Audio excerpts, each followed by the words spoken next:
welcome back to The Rundown, a video series where I break down the patch notes for the Cycle Frontier for all of the official patches. This is episode 2 and we're covering patch 1.3.8. Some pretty big changes in this patch with regards to a lot of quality of life things, some gun changes, and of course the infamous Bulldog gets a pretty major adjustment. So stay tuned, we will get right to that.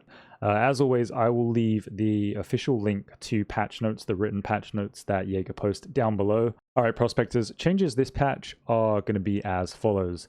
The PvP system and mission requirements have been changed, so things like the requirements for kills on Prospectors for some missions has been lowered by 1 or 2, requiring at least 1 or 2 less victims. I know there's an annoying one out there for pistols, and some of you guys find the SMG ones quite annoying.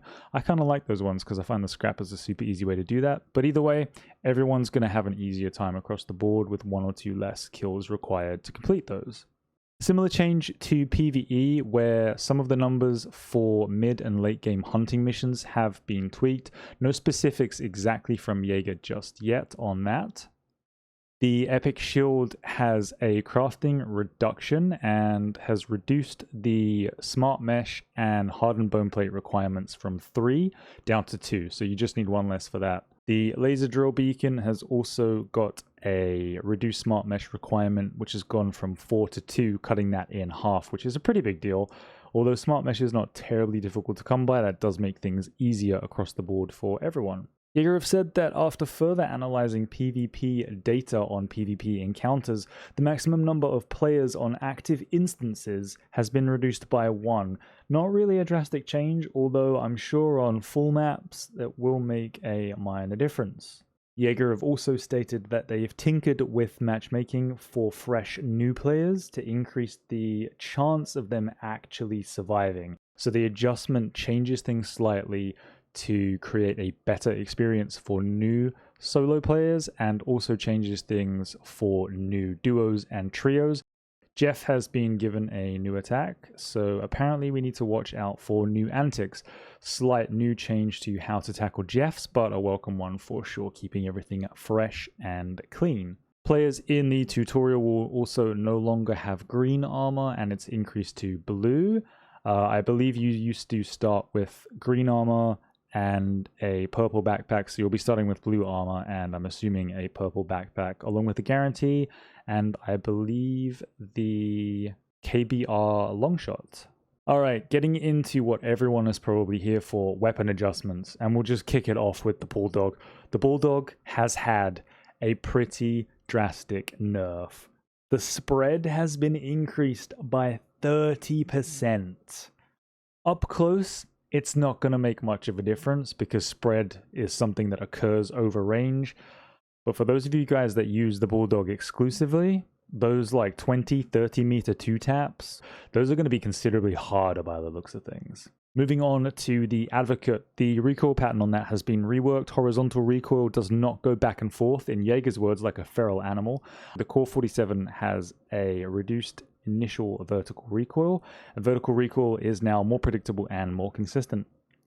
The Flechette has a reduced horizontal recoil, vertical recoil slightly increased for the second half of the magazine. I know that you can kind of laser beam people with the Flechette, it's pretty strong, so seeing a little bit more recoil added there to make kills a little harder and increase other people's survivability, a little bit of a welcome change. And last but not least, the Brute, as far as weapons go, has had a reduction in horizontal recoil and vertical recoil is slightly increased for the second half of the magazine. There's been some additional words from the creative director, Days, on the state of balancing everything. They're getting to the spot where guns perform roughly as well as they'd want them to, where if you have a higher tier gear, you're significantly more likely to win a fight, but not so much that a player with white gear has 0 chance of outsmarting or outplaying their opponent. When it comes to weapon tuning wise for the patch, the recoil as of late game guns, making them slightly less across the board unruly, quote unquote across the board unruly. And we want there to be more of a mix and match of different recoil behaviors. When it comes to armor and pricing, we're making epic armor slightly easier to craft. We want it to be in a place, once again, where late game players do take their top tier guns into raids, but not always, and they want that to not be a no-brainer. Basically, I think what Daisy is saying here is that it wants it to be a tactical choice between certain items. Quickly touching on bug fixes, there's been changes to the Crusher Caverns, fixed multiple things with audio profiles, fixed an issue where Crusher's projectiles would just remain stuck on them, fixed issues with pathfinding on Striders, improved server performance, so hopefully you won't get as many server crashes or game crashes, disconnects, etc. Again, for the bug fixes, owning the Ronin or the Troublemaker in previous versions of the game, you'll now have access to the entire outfit if you didn't. As far as miscellaneous things go, Jaeger are saying that they've reduced some detection thresholds with the initial anti-cheat measures. I know that a lot of people were getting banned unnecessarily. Reducing these thresholds means that security gets tightened. So I'm assuming that what they are touching on here is that they're trying to reduce the false positives and then increase the security as far as actually banning players that do get detected. It's a little ambiguous, but again, patch notes link down below. Player quarter upgrades may take longer than expected. This can take up to 24 hours than usual. There you go. I knew they'd touch on that. And they've changed the player support tool in-game so that it's currently not possible to send tickets on the website. Okay, yeah, they were having issues with the website, hence why the link down below is going to the official Reddit. If you want to watch the video on cheaters, then feel free to click the link in the description and scroll to the end of the patch notes and you'll see a link to that. And I'm just going to quote Jaeger here speaking about cheaters since we're on that subject, and they say, "We are currently working on a lot of improvements on the anti-cheat front as outlined in the video below," which is where you can go and see that.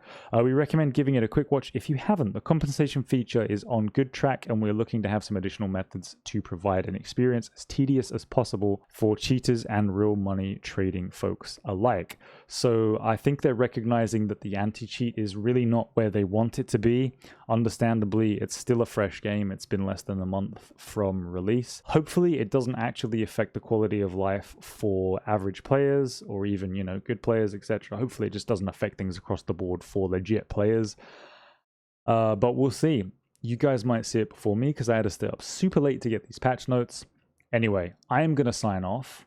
Hopefully you guys have an awesome day. If this was useful and helpful to you, please go ahead, share it, give it a thumbs up so that people can just, you know, tune in and hear the patch notes without having to read them. And I will catch you in the next rundown.